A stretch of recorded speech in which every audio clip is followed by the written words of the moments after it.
ওই আওয়ামী লীগের যে টোটাল 20%-এর মধ্যে বললাম, সেখানে সংখ্যালঘুর একটা বড় অংশ ভোট আছে।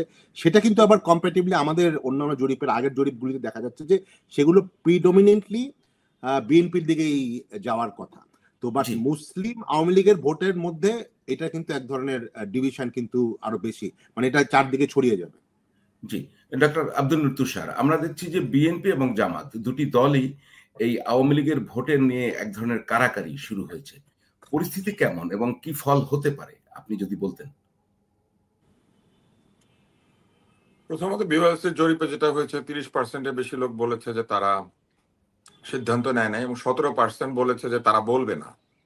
তার মানে 47% ভোটার বলে নাই যে তারা আসলে কোথায় ভোট দিবে। তো এটা একটা বিরাট অংশ। এই বিরাট অংশের মধ্যে নিশ্চয়ই আওয়ামী লীগের ভোট আছে, এবং যে 17% বলেছে যে তারা বলবে না, বলতে স্বাচ্ছন্দ্য বোধ করছে না,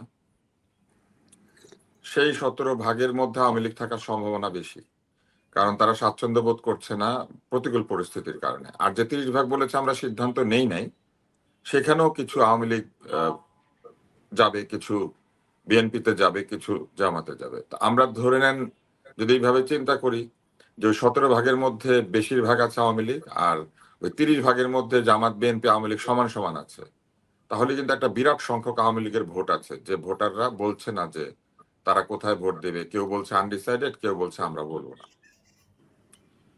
আওয়ামী লীগ ছাড়াও কিছু দলের উপরে যেহেতু এক ধরনের নেগেটিভ প্রচারণা আছে, যেমন ধরেন জাতীয় পার্টি, কমিউনিস্ট পার্টি, আওয়ামী লীগের দোসর হিসেবে যাদেরকে চিহ্নিত করা হয়েছে, তাদের ভোটাররাও কিন্তু আসলে স্বাচ্ছন্দ্য বোধ করবে না বলার জন্য যে আমি আসলে কোথায় বা কাকে ভোট দিব, এটা তারা বলতে চাইবে না।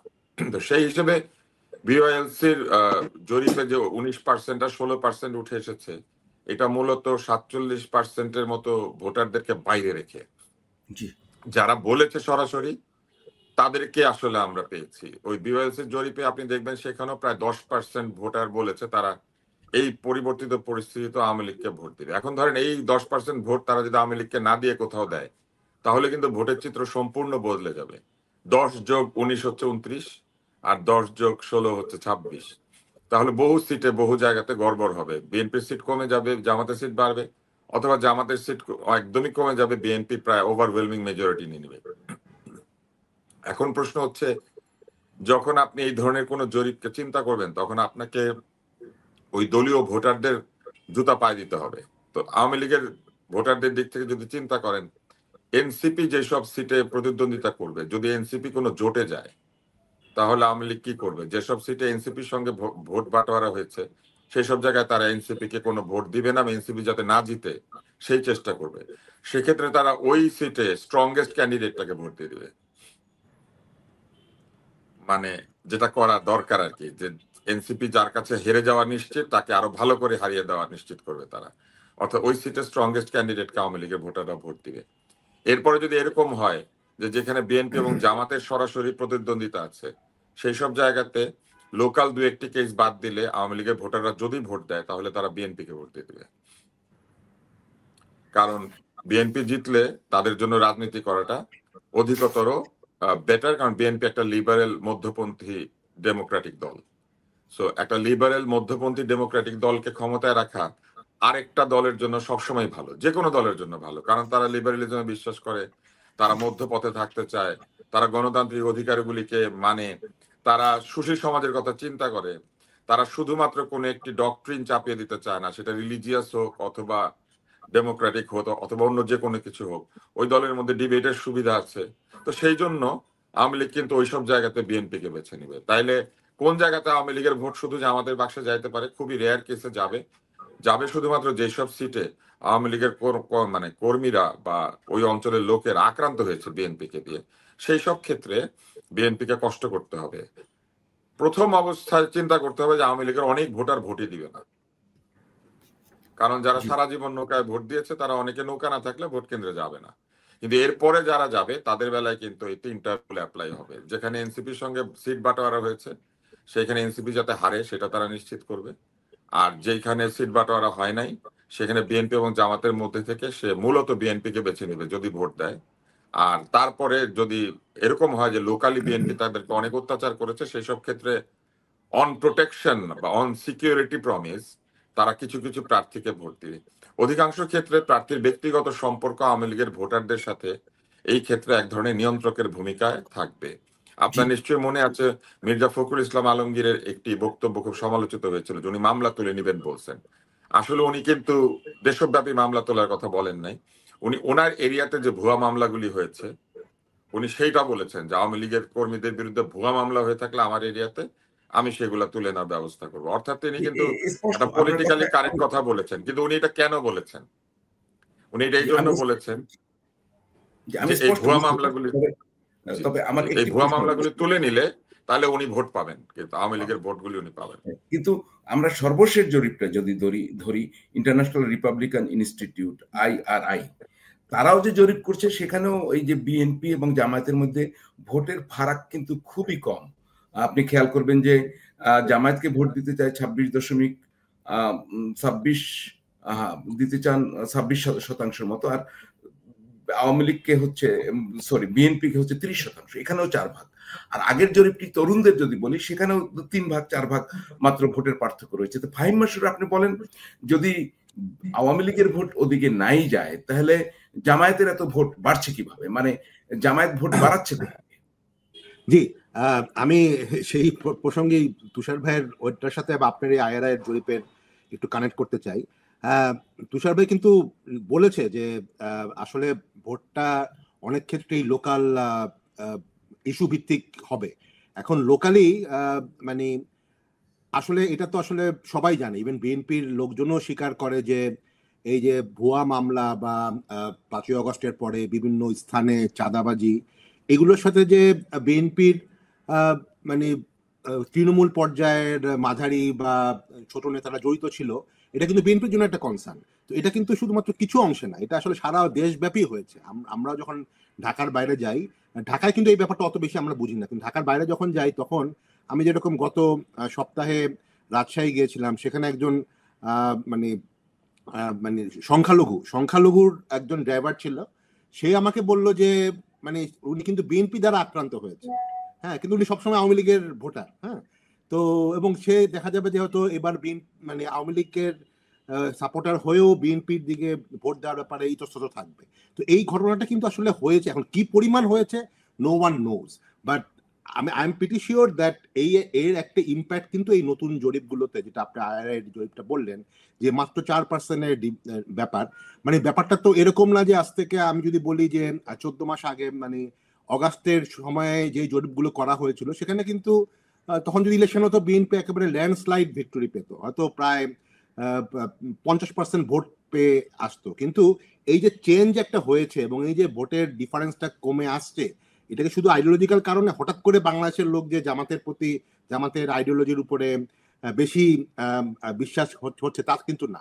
এটা কিন্তু গত 1-1.5 বছরের গ্রাউন্ড রিয়েলিটি থেকে লোকজন কিন্তু এক ধরনের ডিসিশন কিছুটা হলো মুভ করছে। বাট অফকোর্স বিএনপির যেই সলিড বেসটা আছে তারা এখনো বিএনপির ব্যাপারই আছে, এবং জামাতের যে সলিড বেসটা সেটাও জামাতের ব্যাপারই আছে। বাট এইবারের IRI এর যে জরিপের সবচেয়ে উল্লেখযোগ্য জিনিস আমার কাছে মনে হয়েছে, একটা তো আপনি বললেনই যে পার্থক্যটা কমে আসছে বিএনপি এবং জামাতের, বাট আরেকটা হচ্ছে যে IRI এর এই জরিপে কিন্তু অন্যান্য যে আগের জরিপগুলো ছিল, এটা BYLC বলেন, ইনোভেশন বলেন, BIGD, ওইখানে কিন্তু জাতীয় পার্টি এত বেশি ভোট পায়নি, এখানে কিন্তু প্রায় 5%-এর মতো। তো আমার ধারণা যে যেটা তুষার ভাই একটু আগে বললেন যে কিছু, যেহেতু এইবারের IRI প্রশ্নতে আওয়ামী লীগকে অপশন হিসেবে দেওয়া হয়নি, সেজন্য আওয়ামী লীগের একটা সিগনিফিকেন্ট অংশ ভোট, হয়তো আওয়ামী লীগের অলমোস্ট 1/3 বা প্রায় 40% ভোট কিন্তু হয়তো তারা জাতীয় পার্টির ক্যান্ডিডেটকে দিবে, কারণ তার ব্যালটে তো এবার নৌকা তারা এক্সপেক্ট করছে না। বাট এই IRI এর এই সার্ভেতে আমার কাছে মনে হয় সবচেয়ে বেশি খুশি হওয়ার কারণ কিন্তু আসলে এনসিপির। আমরা আসলে অনেকেই কিন্তু NCP K almost kind of right of করে দিয়েছিলাম গত মানে ডাকসু ইলেকশনের পরে, তাদের একটা ভরাডুবি হলো। কিন্তু এই জরিপে কিন্তু দেখা যাচ্ছে যে তৃতীয় বৃহত্তম দল, মানে প্রায় 6%, মানে টোটাল যারা বলেছে মানে সেটা হিসাবে করলে প্রায় 7-8% কিন্তু তারা আছে। তো এরকম একটা that means they are a kind of factor, মানে তারা হয়তো অন্য কারোর সাথে জোটে গেলে সেটা টোটাল ইলেকশনের রেজাল্ট কিন্তু পাল্টে যেতে পারে, বা তারা যদি নিজেরাও যদি আলাদা করে তখন ওর কার ভোট সে বেশি কাটবে, সে কি বিএনপির ভোট বেশি কাটবে নাকি জামাতের ভোট বেশি কাটবে, সেটাও কিন্তু আসলে রেজাল্টে ইম্প্যাক্ট করবে। তো অতএব আমার কাছে মনে হয় যে সবচেয়ে বেশি খুশি যদি হওয়ার এই জরিপের, সেটা আসলে এনসিপির হওয়ার কথা। আইআরআই এর জরিপে একটি কথা কিন্তু আছে, যদি আগামী সপ্তাহে ভোট হয়, ডাক্তার আব্দুল নূর তুষার, যদি আগামী সপ্তাহে ভোট হয়, আমি সেইখান থেকেই বলি যে তাহলে জামায়াতের এই ভোটগুলো কোত্থেকে আসছে জরিপ অনুযায়ী, বাস্তবে কি হবে সেটা তো ভোটই। জামায়াতের আপনারা যদি সেই 2008 সালের ইলেকশন ধরেন, সেখানে আমি সেটাকে ধরছি এই কারণে, কারণ ওই নির্বাচনে তো জামায়াত আলাদা ভোট করেছিল এবং আপনার সেখানে আপনার একটা আমরা মনে করি যে সব দল অংশগ্রহণ করেছিল। তো সেইখানের ভোট যদি দেখেন, জামাতের ভোট তো খুবই কম, আপনার কয়েকশো, আপনার কত 4.7%। তো সেখান থেকে তারা এত এগিয়ে যায় কিভাবে? এই ভোটগুলো কোত্থেকে আসে? নিশ্চয়ই ধরেন বিএনপির ভোট আসেনি, আর নিশ্চয়ই এনসিপির ভোট অন্য জায়গা থেকে তো যাবে। তা এখানে কি আওয়ামী লীগের ভোট ঢোকেনি বা ঢুকবে না? না, জামাতের ভোটের মধ্যে আওয়ামী লীগের ভোট ঢুকে নাই। এটা ঢুকলেও খুবই সামান্য। হয়তো এরকম ঢুকতে পারে যে যারা জামাতে ইসলাম করতেনি আওয়ামী লীগের মধ্যে লুকিয়েছিলেন বা আওয়ামী লীগের একটা ছদ্মবেশে ছিলেন, এরকম কিছু ভোট ছাড়া আসলে সরাসরি আওয়ামী লীগের পক্ষে জামাতে ঢোকা খুব কঠিন। কেননা আওয়ামী লীগ তার বৃহৎ রাজনৈতিক প্রতিপক্ষ হিসেবে জামাতকে মনে করেছে সবসময়, এবং শুধু রাজনৈতিক নয়, তারা তাদেরকে আদর্শিক প্রতিপক্ষ মনে করেছে। কারণ আওয়ামী লীগ মুক্তিযুদ্ধের কথা বলতো, মুক্তিযুদ্ধ নিয়ে প্রচুর প্রচারণা চালাতো, এখনো বলে তারা যে তারাই মুক্তিযুদ্ধের সোল এজেন্ট। তো সেই হিসেবে তাদের পক্ষে জামাতে ভোট দেওয়াটা বা জামাত হয়ে যাওয়াটা বেশ কঠিন, যদি না এমন কেউ থাকেন যে তিনি আগে থেকেই জামাতের সঙ্গে সংশ্লিষ্ট, আওয়ামী লীগ সেজে বসেছিলেন। এটা ছাড়া খুব কঠিন। তবে আইআরআই যে জরিপ, এটা আমাকে মাঝে মাঝে খুব ভাবায়। 2023 সালে আইআরআই জরিপ করে বলেছিল যে শেখ হাসিনার চেয়ে জনপ্রিয় কোনো নেতা বাংলাদেশে নাই। তো আইআরআই তো এরকম বলে। তো আইআরআই কে নিয়ে আমার এখন আসলে নানান ধরনের প্রশ্ন জাগে, এবং আমার কাছে বেশ মজাই লাগে। আইআরআই সবসময় নির্বাচনের আগে এই কাজগুলি করে, এবং তারা বেশ জোরালো ভাবে তাদের বক্তব্য প্রচার করতে পারে, কারণ তারা বিদেশি সংস্থা, ইন্টারন্যাশনাল রিপাবলিকান, এরকম ইন্টারন্যাশনাল ডেমোক্র্যাট, এইসব বললে পরে আমাদের সংবাদ জগতে এবং আন্তর্জাতিকভাবে বেশ একটা চাপ তৈরি করা যায়। আর এটা যেহেতু আমেরিকান প্রতিষ্ঠান, তারা নিশ্চিতভাবে এক ধরনের পশ্চিমা স্বার্থ সংরক্ষণও করে। এইটা তারা যদি অস্বীকার করে, এইটা সঠিক হবে না। তা আমার অতটুকুই বলার আছে যে আপনি যদি মনে করেন যে এই জরিপগুলি হচ্ছে বাংলাদেশের ভোটের প্রকৃত চিত্র, তাহলে আমার মনে হয় না যে সেইটা খুবই সঠিক হবে। আইআরআর জরিপটা আমি পুঙ্খানুপুঙ্খভাবে দেখতে পারি নাই, ফলে আমি ওইভাবে গভীর মন্তব্য করতে পারবো না। তবে একটা বিষয় থাকে, এসব জরিপে যারা অংশ নেন তাদের একটা মিনিমাম শিক্ষাগত অবস্থান থাকে সাধারণত, এবং তাদের খানা মানে বা যে ক্লাস্টারে তাদেরকে সিলেক্ট করা হয় বা যে সিস্টেমে তাদেরকে সিলেক্ট করা হয়, এইসব জায়গাতেও কিছু কিছু সিলেকশন বায়াস অনেক সময় থেকে যায়। তো এই জন্য এটা বলা কঠিন। যেমন ধরেন, আমি আপনাকে একটা সহজ উদাহরণ দেই। আমি যদি দারিদ্র্যের ভিত্তিতে সিলেক্ট করি, যে আয়ের ভিত্তিতে, আমি করাইল বস্তিতে গেলাম, কিন্তু করাইল বস্তি বাংলাদেশের একটি উন্নত বস্তি, সেখানে ডিশের কানেকশন আছে, ইন্টারনেট আছে, বিশুদ্ধ পানির সরবরাহ আছে। এখন করাইল বস্তি দিয়ে বাংলাদেশের বস্তিবাসীকে বিবেচনা করা যাবে না। তো এইরকম আর কি, কাগজে কলমে করাইলো একটি বস্তি, সেখানে বস্তিবাসী আছে, সেখানে তারা একটা দারিদ্র্য সীমার নিচে পড়ে, তাদের বাড়ি ঘর নাই, তারা বস্তিতে থাকে। কিন্তু যদি আপনি জীবনযাত্রার মান দিয়ে বিবেচনা করেন, তাহলে দেখবেন যে করাইল বস্তি বাংলাদেশের একটি উন্নত বস্তি। তো এইরকম আর কি। তো এই জন্য এই জরিপগুলি সবসময় 100% কারেক্ট হয় না। অনেক সময় জরিপ করার প্রয়োজনে তারা জরিপের শর্তগুলিকে স্যাটিসফাই করেন, কিন্তু প্রকৃতপক্ষে সেই শর্ত স্যাটিসফাই করতে গিয়ে তারা কিন্তু জরিপটাকে দুর্বল করে ফেলে।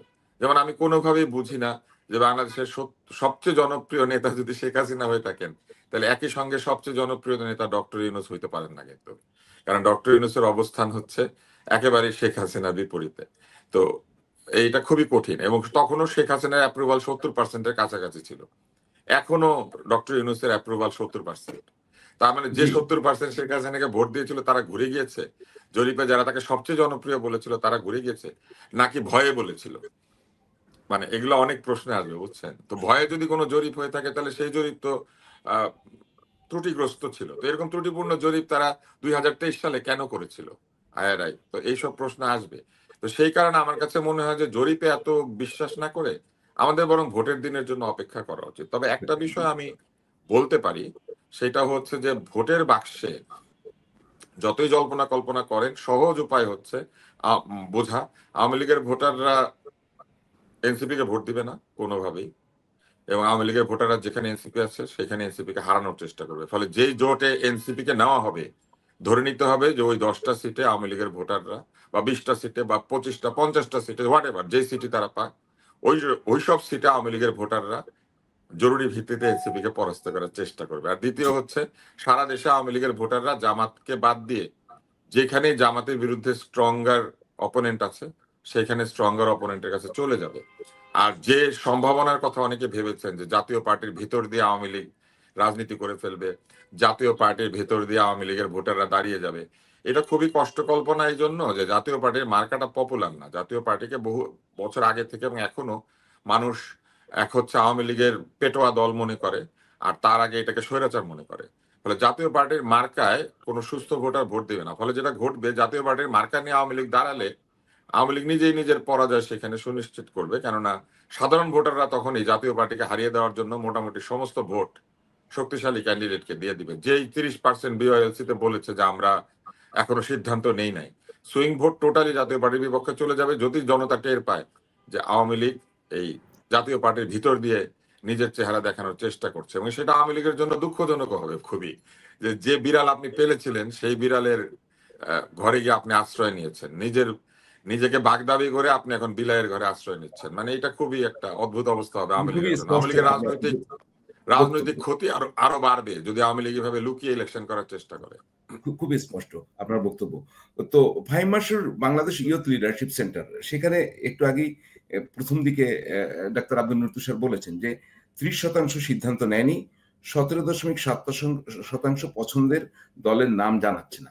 মনেই করছি তারা প্রকাশ করতে চান না বা ভয়ে বলছেন না 30%। তো আমরা যদি দেখি এখানে 47.7% কোথায় ভোট দেবে সেটা জানে না। আমরা যে শতাংশগুলো হিসাব করি এটা কিন্তু তাদের বাইরে, যে আওয়ামী লীগ বিএনপি অথবা জামায়াতের যে ভোটের খুব কাছাকাছি রেশিও, এই 47% বা 48% কিন্তু তার বাইরে। তাহলে এর ভিতরে তো আওয়ামী লীগের ভোট রয়েছে ফাহিম মাসুর। তো আপনি কি মনে করেন জামাত এখান থেকে পাবে না? মানে ডাক্তার আব্দুল নূর তুষার কিন্তু মনে করেন না, জামাতের এখান থেকে পাওয়ার সম্ভাবনা খুব কম। না, আমি আসলে প্রথমত বিওয়াইএলসি বা ইনোভেশনের জরিপে এটা ঠিক যে প্রায় অলমোস্ট অর্ধেক লোক যারা সার্ভেতে পার্টিসিপেট করেছিল তারা বলার ব্যাপারে আগ্রহী না। আমি এটা অবশ্য মানতে রাজি না যে কেউ ভয়ে তারা বলবে না, অনেক কারণেই। মানে আমি যদি আপনাকেও এখন জিজ্ঞাসা করি বা কেউ আমাকেও জিজ্ঞাসা করে আপনি কাকে ভোট দিবেন, আমার তো ভয় নাই, আপনারও ভয় নাই, কিন্তু তারপরেও কিন্তু আমরা ব্যক্তিগত কারণেই আমরা হয়তো বলবো না।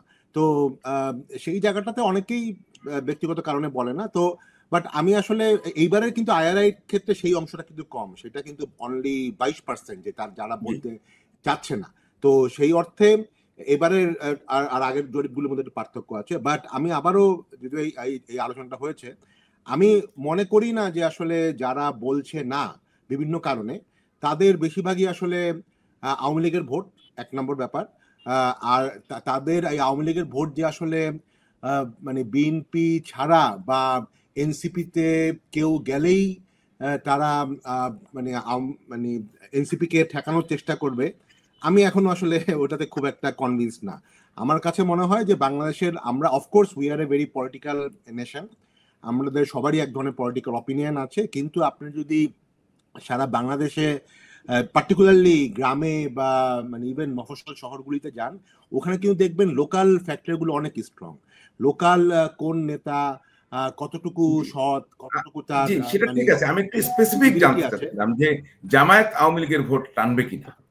আমার কাছে মনে হয় যে সিচুয়েশন যা এসেছে এবং জামাত যেভাবে হয়তো ইভেন আপনি কয়েকদিন আগে দেখলেন যে জামাত সংখ্যালঘু ক্যান্ডিডেটদেরকেও নমিনেশন দিচ্ছে, এগুলি কিন্তু করা হচ্ছেই বেসিক্যালি আওয়ামী লীগের ভোট টানার জন্য। এবং অনেক লোকাল জায়গাতেও কিন্তু তারা দেখা যাচ্ছে যে আওয়ামী লীগের যে ছিল, আওয়ামী লীগের সাথে খুব ভালো সম্পর্ক ব্যক্তিগত বা পারিবারিক পর্যায়ে, এরকম লোকজনকে কিন্তু তারা আসলে নমিনেট করছে। তো আমার কাছে মনে হয় যে অফকোর্স এটা রাজনীতিতে এরকম থাকবেই।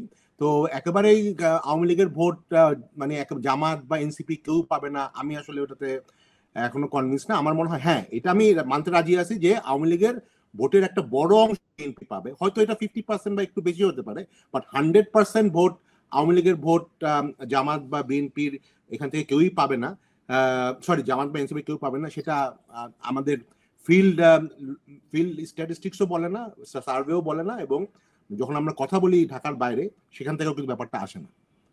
জি, ডাক্তার আব্দুল নূর তুষার, একটা ইন্টারেস্টিং কেস রয়েছে। ভোটের হিসাব বাদ দিয়ে যদি পছন্দের হিসাবে, সেখানে কিন্তু এই যে এই যে জরিপটার কথা বললাম, ইয়ুথ লিডারশিপ সেন্টার, সেখানে কিন্তু পছন্দের শীর্ষে কিন্তু জামায়াত ইসলামী, তারপরে ওটা আইআরআই কথা বলছেন, আইআরআই কথা বলছেন যে পছন্দের শীর্ষ যেটা নাকি? হ্যাঁ, পছন্দের শীর্ষে কিন্তু জামায়াত ইসলামী, আইআরআই যেটা বলছে।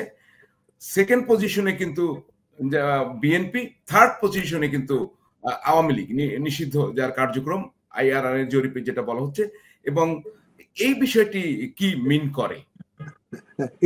একটু আমি বলি, থার্ডে কিন্তু আসলে এনসিপি আছে, আওয়ামী লীগ কিন্তু এনসিপি, থার্ড এনসিপি আর 25% হচ্ছে এর জন্য, আওয়ামী লীগের জন্য। জি, আপনি আমাকে একটু ব্যাখ্যা করে বলেন যে 70% অ্যাপ্রুভাল যদি একটা মিলে যায় 2023 আর 2025-এর একটা জরিপের মধ্যে, তাইলে বাকি জরিপটা নিয়ে আসলে আমি মন্তব্য করতে চাই না। আইআরআর এই জরিপটা নিয়ে আমি আসলে পুরোপুরি জানি না, অতএব মন্তব্য করতে চাই না। তবে এখানে যা লেখা হয়েছে, আমি মনে করি আইআরআর এই জরিপ আগেও যেমন ব্যর্থ হয়েছে, এইবারও ব্যর্থ হবে। আইআরআর এই জরিপের আদৌ আমার মনে হয় যে পুরোপুরি জেনে কথা বলা দরকার। কিন্তু সাধারণ লেম্যানস ভিউ থেকে আমি যখন পত্রিকাতে রিপোর্টগুলি দেখেছি, আমার কাছে মনে হয়েছে যে এটা গ্রহণযোগ্য জরিপ না। এইবার আসেন, একটা কঠিন কথা বলি। জরিপ সম্পর্কে মন্তব্য করার আগে প্রথমে চিন্তা করতে হয় জরিপের অর্থায়ন কে করেছে। এটা কিন্তু খুব ইম্পর্টেন্ট। এবং জরিপের অর্থায়ন বিবেচনায় নিলে আইআরআর এই জরিপ আমি কখনোই খুব গুরুত্ব দিয়ে দেখি নাই। আইআরআর জরিপ আইআরআই করে চাকরির অংশ হিসাবে, এবং তাদের যে ভবিষ্যৎ কর্মকাণ্ড, সেই কর্মকাণ্ডের অংশ হিসেবে। আমি সবসময় মনে করি যে জরিপ প্রতিষ্ঠানের যত ইন্ডিপেন্ডেন্ট হতে পারে কিংবা যত বেশি ক্রাউড ফান্ডেড হতে পারে, তত জরিপ ভালো হবে। জরিপের অর্থায়ন জরিপের চরিত্রকে নির্ধারণ করে। পৃথিবীর সব জায়গাতেই অর্থায়ন চরিত্রকে নির্ধারণ করে, এইখানেও করে। আসেন আমি এনসিপি সংক্রান্ত ফাহিম মাসুরের বক্তব্যের একটা রিবাটাল দিই। সেটা হচ্ছে আওয়ামী লীগ একটা ভোটও এনসিপি কে দিবে না। এবং কেন দিবে না এটা পরিষ্কার ভাবে বোঝার চেষ্টা করেন। আওয়ামী লীগের পতনের জন্য এনসিপি 100%, মানে একটা দলের 100% নেতৃবৃন্দ আওয়ামী লীগের পতনের জন্য দায়ী। বিএনপির 100% নেতৃবৃন্দ আওয়ামী লীগের পতনের জন্য দায়ী না। জামাতের 100% নেতৃবৃন্দ পতনের জন্য দায়ী না। এনসিপি কে ভালোবাসা, স্নেহ, মমতা, পক্ষপাত সবকিছু করতে পারেন, কিন্তু আওয়ামী লীগের ভোটারদের চরিত্র যদি বুঝেন তাহলে বুঝবেন আওয়ামী লীগ কোনোদিন একটা ভোটও এনসিপি কে দিবে না। যেখানে এনসিপি থাকবে সেখানে আওয়ামী লীগের ভোটাররা এনসিপি কে ঠেকায় দিবে। দ্বিতীয় হচ্ছে, এটা একটা প্রি ফ্যাব্রিকেটেড ধারণা যে সংখ্যালঘুদেরকে মনোনয়ন দিলে পরে আওয়ামী লীগের ভোটাররা ওখানে ভোট দেয়। Totally not. আওয়ামী লীগের ভোটাররা, আমি আপনাকে একটা জিনিস বলি, আওয়ামী লীগের ভোটারদেরকে আপনারা জাজ করতে পারতেছেন না, কারণ আওয়ামী লীগের ভোটাররা 2014 সাল থেকে 2024 সাল পর্যন্ত একটা বিরাট অংশ ভোটই দিতে যায় নাই, তাদের ভোট আপা দিয়ে দিয়েছে। ফলে আওয়ামী লীগের ভোটাররা যায় নাই ভোট দিতে। আওয়ামী লীগের ভোটাররা যদি সত্যি সত্যি ভোট দিতে যায় এবং সত্যি সত্যি ভোট দেয়, তাহলে কিন্তু ভোটের চিত্র এই জরিপের সাথে মিলবে না। আওয়ামী লীগের ভোটাররা কিন্তু এখনো বলতেছে না তারা কাকে ভোট দিবে। আওয়ামী লীগের ভোটাররা যদি সত্যি সত্যি ভোট দিতে যায়, তাহলে এই ভোটের সাথে এই জরিপগুলো একটাও টিকবে না, প্রত্যেকটা জরিপ ব্যর্থ হয়ে যাবে, কারণ তারা কেউ মুখ খুলছে না। দ্বিতীয় হচ্ছে, যে কারণে তারা এনসিপি কে ভোট দিবে না, ওই একই কারণেই তারা অধিকাংশ জায়গাতে, আমি কিন্তু বলেছি অধিকাংশ জায়গাতে, আপনি যে বলছেন জামাতের 2%, 3%, 4%, 5% ভোট বাড়লো কিভাবে, বিভিন্ন জায়গাতে আলাদা আলাদা করে বেড়েছে। এটা যখন কিউমুলেটিভ হয়েছে তখন এটা একটা পার্সেন্টেজ শো করেছে। ধরেন কোন কোন আসনে অনেক বেশি বেড়ে গিয়েছে, আর কোন কোন আসনে কমে না। এগুলো যদি ইন্ডিভিজুয়াল আসনের ভিত্তিতে আপনারা বিচার করেন, তাহলে দেখবেন কোন কোন আসনে এত ভোট বেড়েছে যে সেইটা দিয়ে তারা টোটালে ভোট ক্যারি করছে। সেই জন্যই জামাত কিন্তু পিয়ারের পক্ষে এত প্রচারণা চালিয়েছিল, কারণ পিয়ার হইলে পরে তারা সুবিধাটা পেত। কিন্তু ইন্ডিভিজুয়াল সিটে যেহেতু বেস্ট, মানে হাইয়েস্ট কাউন্ট করা হবে, তাহলে এই জরিপ যেভাবে পার্সেন্টেজে দেখাচ্ছে, সেই পার্সেন্টেজ কিন্তু ইন্ডিভিজুয়াল সিটে গিয়ে টিকবে না। কারণ বহু সিটে ভোটের ব্যবধান হবে বিএনপির সাথে আওয়ামী লীগের বা অন্যদের 5 লাখ, বহু জায়গাতে জামাত জিতবে 2000-3000 ভোটের ব্যবধানে। ফলে এই জরিপ কিন্তু এইভাবে এই জি কিউমুলেটিভ জরিপ কখনোই ইন্ডিভিজুয়াল সিটকে রিপ্রেজেন্ট করতে পারে না। জি জি, আমরা প্রায় শেষ পর্যায়ে। আমি ফাহিম মাসুদ খুব সংক্ষেপে আপনার কাছে জানতে চাইবো যে এই যে জরিপটা, যে 53% মানুষের পছন্দের কথা বলেছে জামায়াত ইসলামী আর বিএনপিকে 51%, এই পছন্দ যদি ভোট হয় তখন কি পরিস্থিতি দাঁড়াবে, হতে পারে কিনা সামনে যদি এই জায়গাটা চলে আসে? জি, না, এটা একটা ইন্টারেস্টিং। আপনি শুধু পছন্দ না, এখানে কিন্তু আবার অপছন্দেরও আছে। হ্যাঁ, তো দেখা যাবে আপনি যদি দেখেন যে অপছন্দের ক্ষেত্রে কিন্তু আবার বিএনপি শীর্ষে। তো বিএনপির আবার যারাই বিএনপিকে অপছন্দ করে তারা কেউই বিএনপিকে ভোট দিবে না তাও কিন্তু না। অনেকে হয়তো বিএনপির সাপোর্টার, বিএনপিকে অপছন্দ করে তারপরেও কিন্তু বিএনপিকে ভোট দিবে। কারণ যদি আপনি শুধু এই পছন্দ অপছন্দের ব্যাপার রাখলে তো জামাতই বেশি ভোট পাওয়ার কথা। এখনো কিন্তু বিএনপি আমার জামাত থেকে প্রশ্নটা বেশি হচ্ছে ভোট পাবে। পছন্দ যদি ভোটে চলে যায় তাহলে তো হ্যাঁ জামাতে গিয়ে। হ্যাঁ, কিন্তু নর্মালি পছন্দ অপছন্দ ভোটে ওভাবে যায় না। বাট এটা যেটা মানে করছে সেটা হচ্ছে এটা it is much more A warning for BNP, যে বিএনপির বিভিন্ন কর্মকাণ্ডের প্রতি, মানে যেই লোকটা আসলে বিএনপিকে সাপোর্ট করে সে তো বিএনপির পলিসিকে সাপোর্ট করে, জিয়াউর রহমানকে সাপোর্ট করে, খালেদা জিয়াকে সাপোর্ট করে, তারেক রহমানকে সাপোর্ট করে, কিন্তু সে বিএনপির কর্মকাণ্ড, মাঠ পর্যায়ের কর্মকাণ্ডের ব্যাপারে অপছন্দ, তাই না? তো আমার মনে হয় সেটাই ব্যাপার। এবং আমরা আমরা আব্দুল নূর তুষার আপনাকে শেষ প্রশ্নটি করতে চাই। সেই 2008 সালের ইলেকশনে আসি, 248.4% ভোট আওয়ামী লীগের, বিএনপি 32.5, 2008 সালের নির্বাচন, জামায়াত 4.7, জাতীয় পার্টি 7.7%। আমি আপনাকে প্রশ্ন করতে চাই, যখন একেবারে শয্যাশায়ী, তখন তাকে কেন বিএনপি রাজনীতির ঢাল হিসেবে ব্যবহার করার চেষ্টা করছে, এবং তাকে কেন বিএনপির প্রার্থী করতে হবে, তারপর তাকে কেন সেই বিভিন্ন দেশি বিদেশি রাষ্ট্রদূতদের সাথে দেখা করতে হবে, নেতাকর্মীদের সঙ্গে দেখা করতে হবে, তারপর হুইল চেয়ারে করে এই অসুস্থ মানুষটিকে টেনে হিসড়ে কেন সেই ঢাকা ক্যান্টনমেন্টে যে সেনা দিবস হয় সেখানে কেন তাকে নিয়ে যেতে হবে। এগুলো নিয়ে নানা রকম কথাবার্তা হচ্ছে।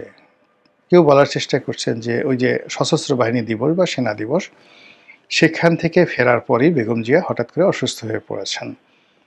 তো এই বিষয়গুলো নিয়ে বিতর্ক চলতে আছে এবং এটা চলতে থাকবে। আমি সেই বিষয় নিয়ে বিস্তারিত না বলি, আমি যেটা বলতে চাই যে রাজনীতিতে সিংহাসনে যখনই ক্ষমতার পালাবদল ঘটে, সেখানে একজন অন্যজনকে মেরে ফেলার জন্য নানা রকম ম্যাটিকুলাস ডিজাইন তারা করে।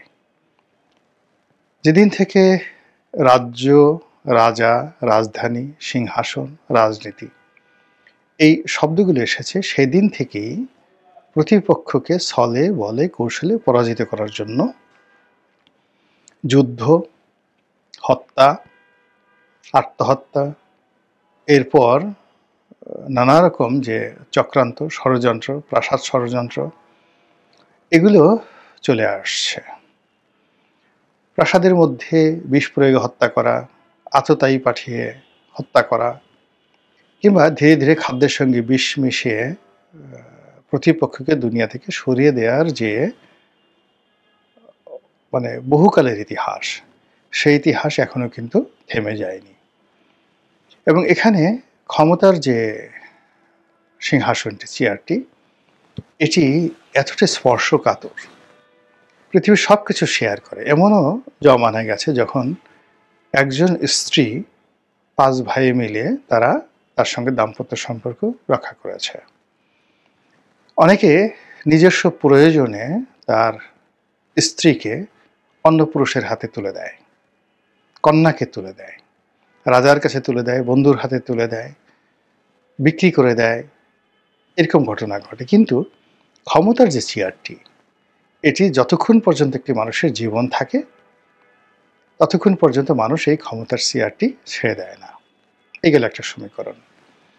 দ্বিতীয় যে বিষয়টি রয়েছে সেটি হলো, ক্ষমতার চেয়ারে যদি আপনার পিতা থাকে তাহলে সন্তানও তার পিতাকে ছাড় দেয় না। বহু পিতা সন্তানের হাতে খুন হয়েছে। আবার পিতা সিংহাসনে বসে আছে, তো সন্তানের নজর পড়েছে, পিতা সন্তানের চোখ উঠিয়ে দিয়েছে, সন্তানের শিরচ্ছেদ করেছে, সন্তানকে মেরে ফেলেছে, দেশান্তরী করেছে, শত শত হাজার হাজার ঘটনা ইতিহাসে রয়েছে। স্বামী স্ত্রীর মধ্যে একই অবস্থা। অনেক স্ত্রী স্বামীকে মেরে ফেলেছে, অনেক স্বামী স্ত্রীকে মেরে ফেলেছে কেবলই মাত্র ক্ষমতার চেয়ারে বসার জন্য। ভাইয়ে ভাইয়ে দ্বন্দ্ব, গোত্রে গোত্রে দ্বন্দ্ব, আরও অনেক কিছু। এবং সেটি বর্তমান জমানাতে এসে আরও জটিল আকার ধারণ করেছে। তো এ সকল চক্রান্ত মোকাবেলা করার জন্য আবার নানা রকম যাকে বলা হয় জ্ঞানী গুণী আমির উমরা রাজা বাদশাহ যারা ছিলেন, তারা এগুলো মোকাবেলা করার জন্য অসাধারণ সব উপায় তারা যাকে বলা হয় গ্রহণ করতেন। যেমন ধরুন, আমাদের এই এশিয়াতে সবচেয়ে সম্মানজনক যে রাজবংশটি ঐতিহ্যবাহী, যার আমলে ভারত সবচেয়ে বড় ভৌগোলিক ভূখণ্ডের অধিকারী ছিল, সেটি হলো মৌর্য বংশ। এই মৌর্য বংশের 3 জন সম্রাটের নাম আমরা সবাই মুখস্থ বলে দিতে পারি। চন্দ্রগুপ্ত মৌর্য, তারপর তার ছেলে চন্দ্রগুপ্ত মৌর্যের ছেলে বিন্দুসার, আর বিন্দুসারের ছেলে সম্রাট অশোক, অশোক দ্য গ্রেট। আরও সম্রাট আছেন, কিন্তু এই 3 জনের নাম আমরা সবাই জানি। তো এই বংশের যিনি প্রতিষ্ঠাতা চন্দ্রগুপ্ত মৌর্য, তার প্রধানমন্ত্রী ছিলেন চাণক্য, যার অন্য নাম কৌটিল্য। তো চাণক্য যে কাজটি করলেন সেটি হলো তার মালিক বা তার প্রভু, আগেকার দিনে এরকম রাজা বাদশাহদেরকে তার মন্ত্রী মিনিস্টাররা নিজেদের প্রভু বা নিজেদের মালিক বা নিজেদের আকা এই হিসেবে তারা সম্বোধন করতেন। তো তার মালিককে যেন কেউ বিষ খাইয়ে মারতে না পারে, এই জন্য সে ধীরে ধীরে ধীরে ধীরে তাকে বিষ খাওয়াতেন, অল্প অল্প অল্প অল্প করে বিষ খাওয়াতেন। এবং সেই বিষ খাওয়ানোর ফলে চন্দ্রগুপ্ত মৌর্যর শরীরে একটি অ্যান্টিভেনম গড়ে ওঠে, সাপের বিষ প্রতিরোধ ক্ষমতা যে শক্তি সেটা গড়ে ওঠে।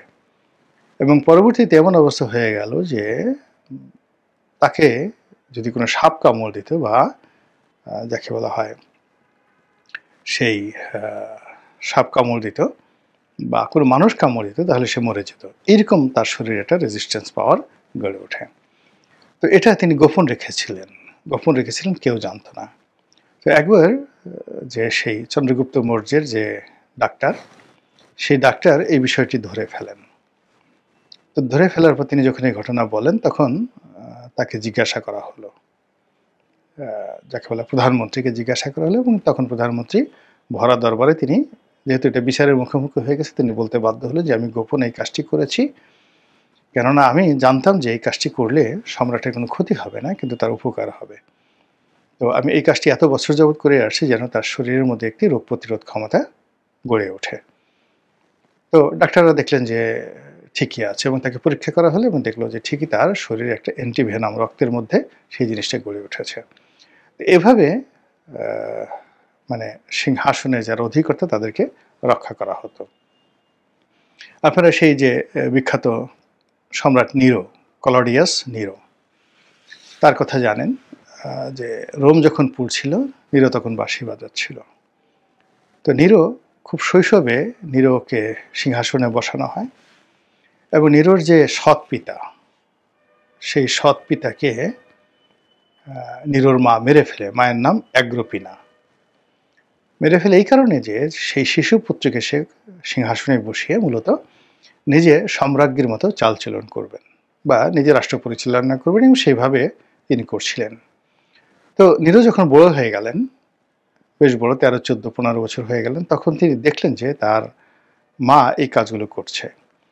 তো ফলে তিনি তার মাকে মারার জন্যে প্রথমে নিবৃত করার চেষ্টা করলেন, কিন্তু মা কিছুতেই নিবৃত হয় না।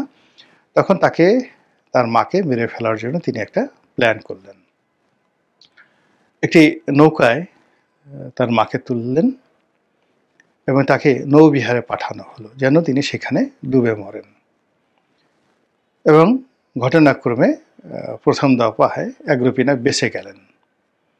কিন্তু এইভাবে তিনি কয়েকবার 3 থেকে 4 বার সম্ভবত তিনি তাকে মারার যে যাকে বলা হয় চক্রান্ত, এটি নিরো শুরু করলেন এবং শেষমেশ তিনি সেটা সফল হলেন। শুধু তাই নয়, নিরোর যে নিরোর শিক্ষক পৃথিবীর সর্বকালের সেরা দার্শনিক, সেই শিক্ষকের নাম ছিল সেনেকা। আর সেই সেনেকাকে তিনি বাবা হিসেবে ডাকতেন, ফাদার। সেনেকার যে স্ত্রী, তাকে তিনি মা হিসেবে ডাকতেন, নিরো। একটা সময় তার কাছে মনে হলো যে তিনি যে কুকর্মগুলো করছেন, অপকর্মগুলো করছেন, এটা সেনেকার শিক্ষার সাথে যায় না। সেনেকা তাকে বলল যে আপনি তো বঙ্গবন্ধুর নাম না বললে এটা তো আরো গ্রহণযোগ্য হবে না। উনি তখন উদারভাবে বলেছে যে আমাকে বলে দেন কিভাবে লিখবো। পরে উনি নিজেই ইংরেজি ভালো জানতেন, উনি নিজেই ড্রাফট করে পড়েছেন, I on behalf of Bangabandhu Sheikh Mujibur Rahman, great leader of Bangladesh, do hereby proclaim the independence of Bangladesh. তো সেই জিয়াউর রহমান সাহেব 7ই মার্চ 1974-এ সাপ্তাহিক বিচিত্রায় একটা নিবন্ধে লিখেছিলেন যে 7ই মার্চ 1971-এ শেখ মুজিব বঙ্গবন্ধুর ভাষণের পরই আমরা বাঙালি সেনা অফিসাররা সিগন্যাল বুঝে গিয়েছিলাম যে আমাদের স্বাধীনতা আন্দোলন করতে হবে। এবং আপনি বোধহয় আরেকটা জানেন, মানে এগুলো নিয়ে বিতর্কের কোনো সুযোগ নেই। 19শে মার্চ বহুদিন বাঙালি জাতি পালন করেছে, আমিও 2-3 বার গিয়েছি। গাজীপুরে কিন্তু 19শে মার্চে তদানীন্তন পাক সেনাবাহিনী, গাজীপুরে জানেন যে আর্মির একটা ক্যান্টনমেন্ট আছে, তো সেই গাজীপুরে পাক সেনাবাহিনী বাঙালির উপর ঝাঁপিয়ে পড়ছিল এবং তারা অহেতুক ট্যাং নড়ানড়ি করছিল। তখন কিন্তু আমাদের যিনি পরে সেনাপ্রধান হয়েছিলেন স্বাধীনতা উত্তর, মেজর জেনারেল শফিউল্লাহ, তখন মেজর শফিউল্লাহ এবং জনগণের নেতৃত্বে এবং তদানীন্তন মুক্তিযুদ্ধের নেতৃত্বকারী দল আওয়ামী লীগের নেতৃত্ব সহ সেদিন কিন্তু জনপ্রতিরোধ গড়ার কারণে গাজীপুরের আর্মি কিন্তু ঢাকায় আসতে পারেনি বা গাজীপুরে গণহত্যা সংগঠিত করতে পারেনি। এবং সুতরাং আমাদের বিজয় দিবসকে নিয়ে ঢাক গুড়গুড় করার কোনো প্রয়োজন নেই।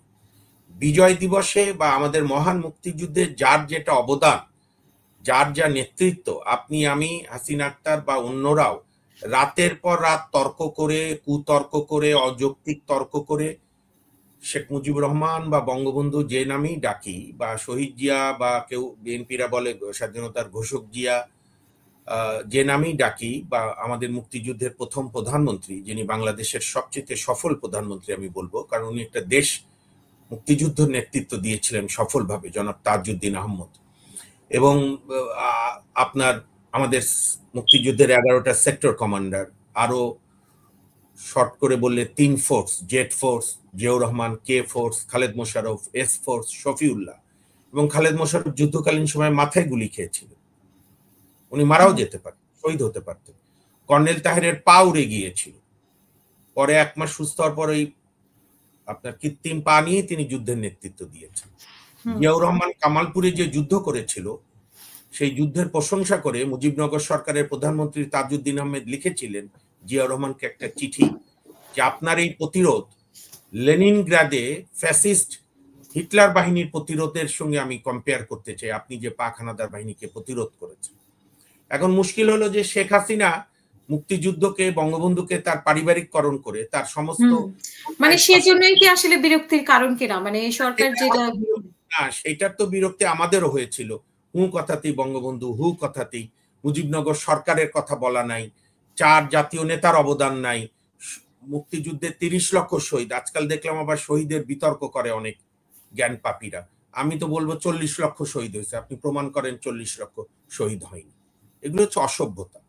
তো আমাদের বুদ্ধিজীবীদের এবং পাকিস্তানিরা কত বড় হানাদার, যখন তারা টের পেল যে তাদের বাংলাদেশ, তারা আর পাকিস্তান মানে আমাদের এই ভূখণ্ডে থাকতে পারছে না, তখন তারা টার্গেট করলো যে সারা দেশের, এটা আমরা খালি ঢাকার বলি, সারা দেশের সমাজের বুদ্ধিজীবীগুলোকে হত্যা করা। অর্থাৎ তারা পোড়ামাটি নীতি গ্রহণ করলো, যে আমরা যখন থাকছি না তোর দেশ পুড়িয়ে দেব এবং তোর বুদ্ধিজীবী থাকবে না, যাতে তোরা পঙ্গু হোস। এবং বুদ্ধিভিত্তিক বিকলাঙ্গতা আমাদের হয়েছে। আমাদের 14 ডিসেম্বরের শহীদুল্লাহ কায়সারের মতো আর কোনো সাহিত্যিক আমরা পেয়েছি? সাংবাদিকদের মতো সিরাজউদ্দিন হোসেনের মতো, সুরকার আলতাফ মাহমুদের মতো আর কোনো সুরকার আমরা পেয়েছি? ডাক্তার আলিম চৌধুরীর মতো ভালো ডাক্তার আমরা পেয়েছি? এরকম অসংখ্য। ঢাকা বিশ্ববিদ্যালয়ের শিক্ষক গিয়াসউদ্দিন, এই যে আপনার, আমি যদি আমি শেষ করি, এই যে মালিবাগে মহিলা শহীদ হয়েছিলেন সেলিনা পারভিন, একজন মহিলা সাহিত্যিক ওই আমলে অবরোধ বাসিনীর যুগে। তো এগুলো তো তারা করেছে। এবং আজকে যে যাই বলুক, সেদিনকার জামাত ইসলাম এবং আজকের ইসলামী ছাত্র শিবিরের পূর্বসূরি ছাত্র সংগ্রহ তো শুধু রাজনৈতিক বিরোধিতা না, তারা তো অক্সিলারি ফোর্স ছিল। আপনি 16ই ডিসেম্বর ইনশাল্লাহ আমাদের বিজয় দিবস আমরা উদযাপন করব জাতি আনন্দের সঙ্গে, বুক ভরে প্রাণ ভরে বিজয়ী বেশে। সেইখানে আপনি আত্মসমর্পণের দলিলটা আর্কাইভে আছে বা অনলাইনও পাবেন।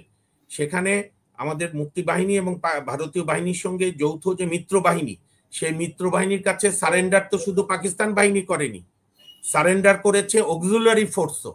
অক্সিলারি ফোর্স কারা? মতিউর রহমান নিজামী এবং মুজাহিদরা মিলে, আলী হাসান মুজাহিদ মিলে যে আলবদর বাহিনী প্রতিষ্ঠা করেছিল, রাজাকার বাহিনী করেছিল খুলনার ইউসুফ, তদানীন্তন কি পিডিবি না কি পার্টি। তো সুতরাং সেই জন্যই তো এটা শেখ মুজিবের একার বা শেখ হাসিনার বিষয় না। আপনি যেহেতু আমাকে শুরুতে পরিচয় করিয়ে দিলেন, আমি গর্বিত, আমার পিতার কথা বললেন, মুক্তিযোদ্ধা পিতা, কিন্তু আমি নিজেও তো এই প্রজন্মের মুক্তিযোদ্ধা। কারণ আমরা 91 সাল থেকে আন্দোলন করেছি, তারও আগে 88 সাল থেকেই, যে যুদ্ধাপরাধীদের বিচার করতে হবে। এটা তখন বিএনপি আওয়ামী লীগ কেউই দাবি তোলেনি। আমাদের প্রয়াত শহীদ জননী জাহানারা ইমাম, আমি শেষ করে দিচ্ছি, আপনি চিন্তা করুন, হাসিনা আক্তার, রুমি ওই আমলে মার্কিন যুক্তরাষ্ট্রে স্কলারশিপ পেয়েছিল 1971-এ, আজকের যুগে না, ইঞ্জিনিয়ারিং পড়ার জন্য। মাকে বলেছে, মা আমি কি করব? বলেছে তোর বিবেক কি বলে? বলছে আমার বিবেক বলছে আমি মুক্তিযুদ্ধ দেশ বাঁচাই, বলে তুই যুদ্ধে যা। এবং ওই আমলে কত এনলাইটেন ফ্যামিলি, জাহানারা ইমাম, তার স্বামী শরীফ ইমাম ইঞ্জিনিয়ার, তার ছেলে এখন আমেরিকায় থাকেন, ছোট ছেলে। তো রুমি তো শহীদ হলো।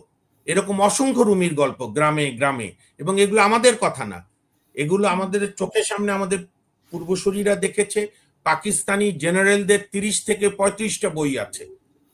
ইভেন পাকিস্তান হামদুর কমিশন পর্যন্ত স্বীকার করতে বাধ্য হয়েছে যে 15 লক্ষের অধিক অধিক বাঙালিকে হত্যা করেছে পাকিস্তান বাহিনী।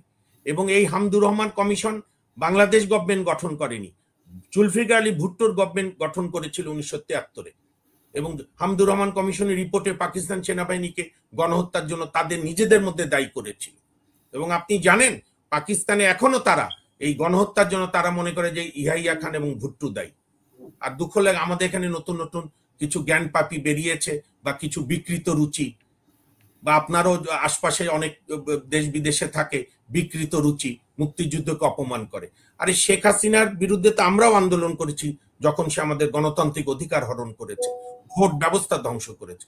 তাই বলে বিজয় দিবস, যেটা বাঙালির প্রথম বিজয় 1000 বছরের, সেই ধরেন শরীয়তুল্লাহ, হাজী শরীয়তুল্লাহ, তিতুমির, তারপরে সূর্য সেন, ক্ষুদিরাম, এবং পরবর্তীকালে 52, 62, 66, 69, 71-এ বাংলাদেশের জনগণকে অপমান করা হয় যদি বিজয় দিবস এবং বিজয় দিবসে ভাসুরের নাম নিতে আপত্তি কেন?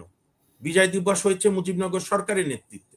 সেখানে জিয়াউর রহমান সাহেব জেড ফোর্সের কমান্ডার ছিল, খালেদ মোশাররফ কে ফোর্সের কমান্ডার ছিল, শফিউল্লাহ এস ফোর্সের কমান্ডার ছিল, মেজর জলিল, অন্যান্যরা সেক্টর কমান্ডার ছিল, কর্নেল তাহের সাহেব থেকে শুরু করে major general Osman Chowdhury, major general CR Dutta, আরো যারা আছেন, কর্নেল নুরুজ্জামান। এবং অর্থাৎ আমাদের মুক্তিযুদ্ধের রাজনৈতিক নেতৃত্বের অধীনে আমাদের বাঙালি সামরিক অফিসাররা মুক্তিযুদ্ধকে আরো ত্বরান্বিত করেছে, এবং যুদ্ধই হয়েছে বাংলাদেশে বাঙালি জাতির স্বাধীনতা বৈষম্যহীনতার জন্য। সেখানে শেখ হাসিনার নানা অপরাধ থাকতে পারে, তার সঙ্গে আপনি মুক্তিযুদ্ধকে অনেক ধন্যবাদ। এখন দুটো বিষয় নিয়ে যদি দুটো বিষয় নিয়ে খুবই তর্ক চলছে। বিজয় দিবসকে কালো দিবস বলেছেন একজন, আরেকজন শেখ মুজিবুর রহমানকে বিশ্বাসঘাতক বলেছেন। এই নিয়ে তো তুমুল বিতর্ক, আপনি নিশ্চয়ই দেখেছেন টেলিভিশন। হ্যাঁ, কালো দিবস কে বলেছে? কালো দিবস বলেছে একই অনুষ্ঠানেই মনে হয়। তো আমি ফেসবুকে দেখলাম যে কালো দিবস বলেছে। কোন দল বা কোন ব্যক্তি? যদুমধুর কথা আমি আসলে দলের নামটা বলতে চাচ্ছি না, আর কোন দল বলেছে সেটাও নিশ্চয়ই আপনি বুঝতে পারছেন। আর হচ্ছে যে আমি আপনাকে বুঝেছি, বঙ্গবন্ধুকে কেউ বিশ্বাসঘাতক বললে বঙ্গবন্ধুর কিছু যায় আসে না, যে বলে তার নীচতা প্রমাণ হয়। আর রাজনৈতিক কারণে সমালোচনা করতেই পারে, আমি এটাকে এত সিরিয়াসলি দেখি না। বঙ্গবন্ধুকে কেউ যদি যে তর্কটা হয়েছে সেই তর্কটাকে আপনি কিভাবে দেখছেন? যে একজন উপস্থাপক যে রিঅ্যাক্ট করেছেন সেই রিঅ্যাকশনটাকে আপনি মানে আমরাও তো অনুষ্ঠান করি, আপনিও করেন। আমি বাংলাদেশ টেলিভিশনের লাস্ট 2-3 মাসে কোনো অনুষ্ঠান আর দেখি না, কারণ এটা আওয়ামী লীগ বিগত আওয়ামী লীগ আমলের মতোই দালালদের প্রতিষ্ঠানে পরিণত হয়েছে। এরা দালালি করে, তাতে দু একজন উপস্থাপক যদি ভালো বুঝে প্রতিবাদ করে ভালো। আর আপনি যাদের কথা বলছেন এগুলো আলোচনার না, আমি আপনাকে বলি যে আপনি তো একজন মুক্তিযোদ্ধার সন্তান, আপনার কাছে আবেগটা, মুক্তিযুদ্ধের বিষয়টা আবেগটা আবেগ না, ব্যাপক। আমি শুনেন, আমি রাজনৈতিক কারণে উনি বলেছেন যে উপস্থাপক বলেছেন যে আমি যমুনা টেলিভিশনে সেটে দাঁড়িয়ে আপনি মানে বঙ্গবন্ধুকে বিশ্বাসঘাতক বলেছেন, আমি এখানে একদম স্বাধীন দেশের নাগরিক হিসেবে আমি এটার প্রতিবাদ করলাম, আমি মানে খুব রূঢ়ভাবে বলেছেন। আমি আপনার কথা বুঝলাম। শুনেন, এখানে ব্যাপার আছে। বঙ্গবন্ধুকে যদি কেউ বিশ্বাসঘাতক বলে যে পাকিস্তান ভেঙে বাংলাদেশ বানিয়েছে, সে পাকিস্তানি অনুচর, সে পাকিস্তানি আলবদর, রাজাকার, আল শামস, এটা নিয়ে তো তর্কের কিছু নেই, এটা বঙ্গবন্ধুর কিছু যায় আসে না। আর বঙ্গবন্ধুকে 72-এর শাসক শেখ মুজিবের আমলে যদি বলে কেউ যে গণতন্ত্র উনি প্রাতিষ্ঠানিক রূপ দেয়নি, 73-এর নির্বাচনটা সুষ্ঠু করেনি, তার জন্য যদি রাজনৈতিক কারণে বলে যে বঙ্গবন্ধু সারা জীবন মানুষকে স্বপ্ন দেখালেন গণতন্ত্রের, অথচ নিজে ক্ষমতায় গিয়ে গণতন্ত্র প্রতিষ্ঠা করলেন না, সেই কারণে বিশ্বাসঘাতক বললে বলতে পারে। এটা হচ্ছে আরো উন্নত, আরো আরো আমি শেষ করি, আরো শোভন শব্দ বলা যায়, তিনি গণতন্ত্র বিকশিত করতে দেননি, তিনি বাকশাল করে গণতন্ত্রকে কুঠারাঘাত করেছে। এটা যার যার পারিবারিক কালচার, যার যার অভিরুচির ব্যাপার। এতে না বঙ্গবন্ধুর কিছু এসে যায়, না আমাদের মহান মুক্তিযুদ্ধের কিছু এসে যায়। আর কেউ যদি মনে করে, আমি বলি যে বঙ্গবন্ধু বিশ্বাসঘাতক কারণ পাকিস্তান ভেঙে বাংলাদেশ বানিয়েছে, এই সমস্ত গণদুশ্মনদের আলোচনা করার কোনো বিষয় নেই। এদের পূর্বসূরীদের বিচার হয়েছে, এদের বাপ চাচার বিচার হয়েছে। সময় আসলে এই সমস্ত পাকিস্তানি অনুচরদেরও ইনশাল্লাহ বিচার বাংলাদেশের জনগণ করবে। এটা নিয়ে কোনো আলোচনার বিষয় নেই। আপনি অন্য পয়েন্ট, সেখানে মানে যে প্রশ্নটা নিয়ে এই প্রশ্নের অবতারণ হয়েছে এই কথার, সেটা হচ্ছে যে -4, রাজনীতিতে -4। এখন উপস্থাপক বলছেন যে -4 মানে হচ্ছে খালেদা জিয়া, তারেক জিয়া এবং শেখ হাসিনা জয়। এটা কি আমরা আসলে -4 বলতে পারি? এটা কি ধরনের মানে ইয়ে হলো, মানে নতুন -4 আমরা মাইনাস দলকে বুঝি, সেখানে ব্যক্তি -4 কিভাবে হবে? শোনেন, -2, -4 এগুলো হচ্ছে আজকালকার এনজিও ব্যক্তিত্বদের খুব চয়েস। এর আগের বার 2007-ও -2 করতে চেয়েছিল, -2 তো করতেই পারেনি, বরং শেখ হাসিনা এবং বেগম খালেদা জিয়া 2008-এ নির্বাচনে হয়তো আওয়ামী লীগ জিতেছে, বিএনপি হেরেছে, কিন্তু দুই দলের মধ্যেই আগে যে ন্যূনতম গণতন্ত্র ছিল, আমি মাহমুদুর রহমান মান্না রেফারেন্সই দেই। মান্না বলেছিলেন, যখন তিনি তখন আওয়ামী লীগ করতেন, আওয়ামী লীগের সাংগঠনিক সম্পাদক ছিলেন, উনি বলেছিলেন যে এই -2 ফর্মুলার আগে কেন্দ্র কমিটি মিটিং এ আমি, তোফায়েল ভাই, নাসিম ভাই, মানে তোফায়েল আহমেদ সাহেব, আরেক কিংবদন্তি মোহাম্মদ নাসিম মারা গেছেন, বলে আমরা কিছু কিছু প্রশ্ন করতে পারতাম, প্রশ্নের উত্তরও উনি দিতেন, একটা জবাব প্রশ্ন উত্তর হতো, কিন্তু এই -2 এর করতে গিয়ে, সংস্কার করতে গিয়ে আর এখন শেখ হাসিনাকে প্রশ্নই করা যায় না। এবং পরে তো মান্না সাহেব আর ওই দলে থাকতেও পারলেন না, শেখ হাসিনা তাকে গ্রেপ্তার করল। তো বেগম জিয়াও তাই, বেগম জিয়ার সংস্কার যারা করতে চেয়েছিল, মান্নান ভূঁইয়া থেকে শুরু করে আজকের মেজর হাফিজউদ্দিন, স্থায়ী কমিটির সদস্য মেজর হাফিজউদ্দিন সাহেব তো নতুন আরেকটা বিএনপি বানিয়েছিলেন, উনি মহাসচিব, আর প্রয়াত সাইফুর রহমান সাহেব চেয়ারম্যান। তো কোনোটাই তো টিকতে পারেনি, বরং দুই নেত্রী আরো শক্তিশালী হয়ে যার যার দলে মহা প্রতাপের সঙ্গে ছিল।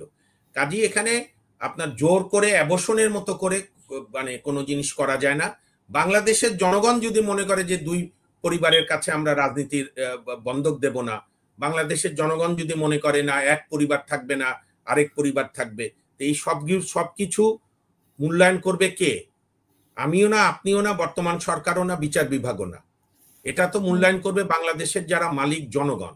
তো জনগণ তার প্রত্যেকদিন এসে চিঠি দেবে না, জনগণ ভোট দেবে, জনগণ যখন ভোট হবে, ভোটে ওনারা জানাবে। যেরকম 2008-এর ইলেকশনে মানুষ বুক ভরে ভোট দিয়েছিল আওয়ামী লীগকে এবং বিএনপিকেও দিয়েছিল। আমাদের এখানে আসন সংখ্যার মানে ধরেন 20 ভোটে হারলেও হারা বলে, সেই কারণে আওয়ামী লীগ সংখ্যাগরিষ্ঠতা পেয়েছে, ভূমিধস মানে ব্রুটাল মেজরিটি পেয়েছে, বেগম জিয়ারা 30টা আসন পেয়েছে, তার রেজাল্ট বাংলাদেশে হয়েছে। তো সুতরাং আগামী নির্বাচনটায় আমি আশা করব বাংলাদেশের মানুষ বুঝে শুনে ভোট দেবে, যাতে কোনো দলকেই স্বৈরাচারী হওয়ার সুযোগ না। এখন ভোটের আগে যে কোনো শক্তি করতে পারবে না, একমাত্র করতে পারবে জনগণ তার ভোট দানের ক্ষমতার মধ্যে। এখন ভোটের আগে যে খালেদা জিয়ার যে অসুস্থতা, তারেক রহমান ফিরছে না, আমরা এক এক দিন এক এক কথা শুনি, লাল সংকেত সবুজ সংকেতের অপেক্ষায় আছে খালেদা জিয়া। এই যে অসুস্থতা নিয়ে এক ধরনের রাজনীতি চলছে, কেউ স্পষ্ট করছে না। সরকারের পক্ষ থেকে বলছে যে সরকারের কোনো সমস্যা নেই, এবং তারেক জিয়া খালেদা জিয়া দুইজনের ব্যাপারে আসলে সমস্যাটা আপনি কোথায় দেখছেন? মানে এয়ার অ্যাম্বুলেন্স আসছে না, তারেক রহমান আসতে পারছে না, মানে এগুলোর মধ্যে একটা গোলক ধাঁধার মধ্যে ফেলে দিয়েছে মানুষকে। তো এইটা কি ধরনের রাজনীতি বলে মনে করেন? না, আমি একটা প্রসঙ্গ খুব পরিষ্কার করতে চাই। আমি সৃষ্টিকর্তার কাছে প্রার্থনা করি, আমি কোনো মানুষেরই মৃত্যু কামনা করি না। সে আমার চরম শত্রু হলেও আমি তার সঙ্গে প্রতিযোগিতা করতে চাই। আর বেগম জিয়া তো প্রশ্নই নাই, তিনি গণতন্ত্রের আপসী নেত্রী। গত 15 বছর অস্বাভাবিক অত্যাচার সহ্য করেও তিনি রাজনীতির শিষ্টাচার রেখেছেন। এই যে শেখ হাসিনার পতনের পর ইনি একটি শব্দ উচ্চারণ করেনি ব্যক্তিগতভাবে। অত্যন্ত রাজনৈতিক যোগ্য নেত্রী। এরশাদ বিরোধী আন্দোলনে আমরা তখন অন্য সংগঠন করলেও উনি আমাদের কাছে আপসী নেত্রী ছিলেন বেগম জিয়া। প্রধানমন্ত্রী হিসেবে অনেক ব্যর্থতা সফলতা থাকবে, এগুলো ইতিহাস বিচার করবে। তা আমি শুরুতেই যেটা বললাম, আমি আল্লাহর কাছে প্রার্থনা করি উনি যেন সুস্থ হয়ে ফিরে আসেন। আর এটা নিয়ে মিডিয়ার অতিরিক্ত আপনার কলিগরাও অতিরিক্ত বাড়াবাড়ি করছে। আমার মনে হয় এটা জুবাইদা রহমানও পছন্দ করছে না, তারেক রহমান তো নয়। এই জুবাইদা প্লেনে উঠছে, জুবাইদার প্লেন মাঝপথে, জুবাইদা ঢাকা এয়ারপোর্টে, জুবাইদা এখন কি নাম এভার কেয়ারে। এগুলো হচ্ছে মিডিয়ার যে জনবিচ্ছিন্নতা, কোনো কাজের কাজ কিছু নেই। ধরেন আমাদের কোর্ট রিপোর্টার আছে, 2টা আবার সমিতি করছে, এদেরকে কোনো ভালো কাজে রিপোর্টিং আপনি পাবেন না।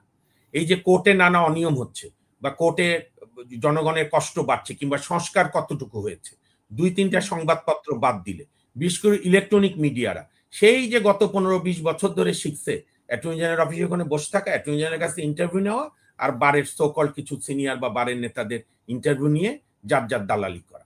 তো মিডিয়াও, আমরা বাংলাদেশের মিডিয়া নিয়ে আমি হতাশ না, আমি ক্ষুব্ধ, এগুলোর কোনো প্রয়োজন নেই।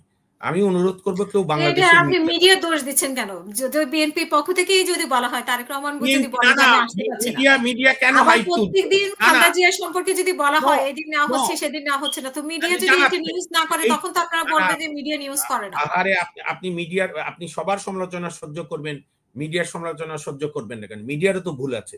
বিএনপি কি ডেকে বলেছে তুমি আধা ঘন্টা পর পর হেডলাইন করো? বিএনপি বলেছে যে বেগম জিয়া অসুস্থ, আফটার অল তো উনি একজন বয়স্ক রমণী, অত্যন্ত শ্রদ্ধাভাজন।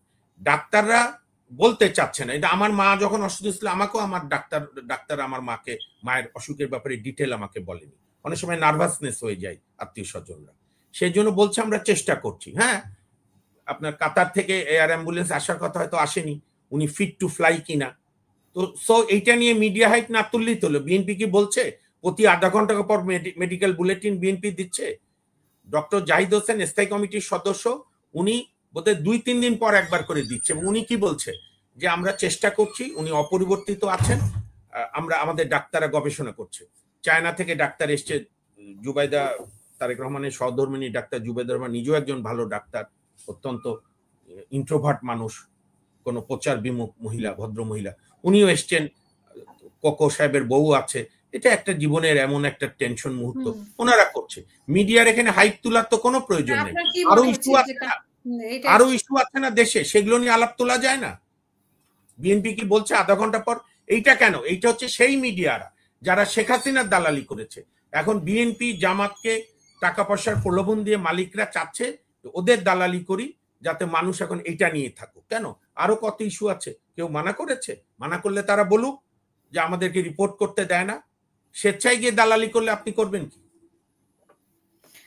না, এটা তো ধরেন এখন যে পরিস্থিতি, তারেক রহমান আসছে না, খালেদা জিয়া অসুস্থ বা ওনাকে হয়তো বিদেশি ট্রিটমেন্টের জন্য আনা হবে, তো সেই ক্ষেত্রে আপনার কি মনে হয় রাজনীতিতে কোনো প্রভাব পড়বে নির্বাচনে? আমরা পাশাপাশি দেখছি যে বিএনপি নির্বাচনের প্রস্তুতিও নিচ্ছে, কেউ প্রার্থীতা ঘোষণা করেছে কিন্তু মানে জোটের কাউকে ঘোষণা করেনি, সেটা নিয়ে একটা ক্ষোভ থাকুক। আমি যেটা বললাম, মানে কেউ যেন আবার এটাকে ভুল না বোঝে। আমি বলেছি আমি কখনোই বিএনপি করিনি, বিএনপির সঙ্গে আমরা জোটবদ্ধ আন্দোলন করেছি, ছাত্র জীবনও এখনো গতবারও করেছি। কিন্তু আমি বিএনপির ভালো মন্দ দুটোই বলার চেষ্টা করি। বিএনপি যে নির্বাচনের ব্যাপারে কত আন্তরিক এটা তো বোঝা যায়। গত বৃহস্পতিবারে এরকম দুঃসময়ের মধ্যে ওনারা আরো 35টা আসন ঘোষণা করেছে। 36টা। হ্যাঁ 36টা হলো। আগে করেছে কয়টা? 235টা। 237টা করেছিল, একটা স্থগিত করেছিল, 236টা আগে ছিল, এখন হচ্ছে আবার 35 তাহলে কত হলো? 36টা। তো 271, 272 টোটাল, 272 আর আর আছে 28টা, 28টা। আর 28টা হয়তো ডিক্লেয়ার করবে। তো যাই হোক, আমি বলছি যে নির্বাচন নিয়ে তো কেউই বলছে না, জামাতও তো নির্বাচনী জনসভায় নেমে গেছে। এই যে আমি আমার বাড়ি গিয়েছিলাম উত্তরবঙ্গে গাইবান্ধায়, প্রত্যেকের ব্যানার পোস্টার, তো নির্বাচনী আবহাওয়া তো শুরু হয়ে গেছে আমার মনে হয়। নির্বাচনকে ঘিরে আমরা সবসময় দেখেছি ছোট মাঝারি দলরা বিভিন্ন জোট করে, চেষ্টা করছে যে জোট মিলে কিছু করা যায় কিনা। ভালো, এগুলো সবই গণতন্ত্রের জন্য সুবাতাস।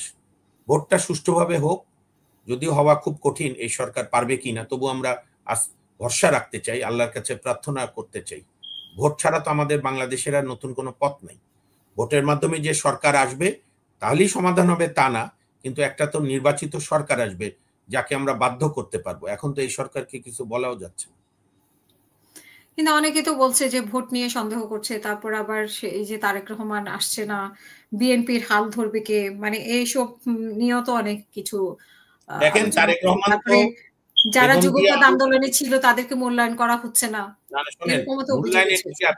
আন্দোলন কি করেছিল এমপি হওয়ার জন্য? কি মুশকিল। আমি একটা শোনেন, আমি আমার একটা মনে খুব প্রশ্ন, হাসিন আক্তার, আপনার দর্শকদের সঙ্গে শেয়ার করি। বলেন। বিভিন্ন সাংবিধানিক প্রতিষ্ঠানের সর্বোচ্চ ব্যক্তি যারা দায়িত্ব পালন করেছে অতীতে বর্তমানে, তারাও শুনছি বিভিন্ন পদ থেকে পদত্যাগ করে এমপি ইলেকশন করবে। হাইকোর্টের সাবেক বিচারপতি যারা দেশের সর্বোচ্চ সাংবিধানিক পোস্টে ছিল, তারাও এমপি ইলেকশন করবে। অন্যান্য পোস্টেও, বিশ্ববিদ্যালয়ের উপাচার্যরাও, সাবেকরাও। কি মধুটা কি আছে? তাহলে এটাই তো ইউনূস সাহেবের, এই আপনার কি নাম, এই যে ইউনূস সাহেবের যে ব্যক্তিগত উপদেষ্টা, না উপদেষ্টা যে, আচ্ছা, উপদেষ্টা রেজওয়ানা, এই যে আলী রিয়াদ, যে ঐকমত্যের কমিশন, এই যে হারুনের ভাতের হোটেল বন্ধ হওয়ার পর যে আরেকটা হোটেল চালু ছিল ওই অতিথি ভবনে, আরো ভালো 5 স্টার হোটেলের খাবারের দোকান, হোটেল ফ্রি খাওয়া। তো তারা তাহলে কি সংস্কার করলো? এমপি ইলেকশনের লোভটা কেন? এমপি ইলেকশনের কাজ হবে এমপিদের আইন প্রণয়ন করা, সরকারের গঠনমূলক প্রশংসা, সমালোচনা, আর আর্টিকেল 70-এর অনুচ্ছেদ হবে যে দলের বিরুদ্ধে 2 জায়গায় ভোট দিতে পারবেন। একটা হচ্ছে নো কনফিডেন্স মোশন যদি কেউ আনে, সেখানে দলের পক্ষে ভোট দিতে হবে, আর একটা হচ্ছে বাজেট পাস করতে হবে সরকারের, যেটা বড় কাজ। এছাড়া যে কোনো বিষয় খোলামেলা প্রতি, এটা দেখলাম এই আপনার সংশোধনী তারা রেখেছে, এই জন্য ধন্যবাদ। তো তারপরও এমপি ইলেকশনে এত আগ্রহ কেন সবার? এমপিতে কি জাদু এখনো লুকানো আছে? এমপিদের সমস্ত উন্নয়ন কাজ থেকে দূরে রাখতে হবে। উন্নয়ন কাজ করতে চাও, ইউনিয়ন পরিষদের চেয়ারম্যান হও, পৌরসভার চেয়ারম্যান হও, উপজেলা পরিষদের চেয়ারম্যান হও, জেলা পরিষদের চেয়ারম্যান হও, কাউন্সিলর হও, মেম্বার হও, লোকাল গভর্নমেন্টের কাজ করো। এমপির কাজ রাস্তা বানানো না, এমপির কাজ ব্রিজ বানানো না, এমপির কাজ স্কুলে দপ্তরি নিয়োগ দেওয়া না, শিক্ষক নিয়োগ দেওয়া না, জিও দিয়ে দিয়ে স্কুল কলেজের 12টা বাজানো না। তো সুতরাং এইখানে আপনার এখন যেটা, এই সরকার তো ধরেন 16 মাস হতে চললো, ইলেকশনের জন্য কতটা প্রশাসন প্রস্তুত করেছে রাজনৈতিক দলগুলো ভালো বলতে পারবে। আমরা যেটা চোখে দেখা দেখছি, খুব বেশি আশান্বিত হচ্ছি না, তবু আশায় বুক বাঁধতে চাই, যে এছাড়া তো পথ নাই। আপনার কাছে মনে হয় যে নির্বাচন হতে পারে না, হবে না, এরকম অনেকে বলছে? আর তাছাড়া যে জামাত সহ 8 দলের যে দাবি ছিল, মানে 5টা দাবি ছিল, পিআর সহ গণভোটের আগে হবে, এগুলো থেকে কি সরে এসেছে? মানে আমরা আসলে বুঝতে পারতেছি না কোনটা দাবি, কখন দাবি। জামাতের কোনো দাবিতে আর স্থির নেই, জামাতের ইতিহাসে। কিন্তু তাদের কখন দাবিটা উঠাই নিল সেটাও আমরা বুঝতে পারলাম না। এরকমই জামাত ইসলাম। আর সবচেয়ে বড় কথা, যদি গণভোট নিয়ে বাড়াবাড়ি না করে, আমি তাদের প্রশংসা করব, সেন্সের পরিচয় দিচ্ছে। কারণ তো এগুলো কোনোটাই টিকবে না যদি আগামী পার্লামেন্টে সংখ্যাগরিষ্ঠ দল এগুলোকে বৈধতা না দেয়। আমি তো আপনার এই অনুষ্ঠানে বহুদিন বলেছি, এই যে প্রেসিডেন্ট আদেশ দিয়েছে, জুলাই সনদ বানিয়েছে, এগুলো কিছুই টিকবে না যদি আগামী নির্বাচনে যারা বিজয়ী দল, সংখ্যাগরিষ্ঠ দল, তারা যদি পার্লামেন্টে অ্যামেন্ড না করে, এমনকি এই সরকারের বৈধতা যদি না দেয়, তাহলে তো এই সরকারও বিপদে পড়বে।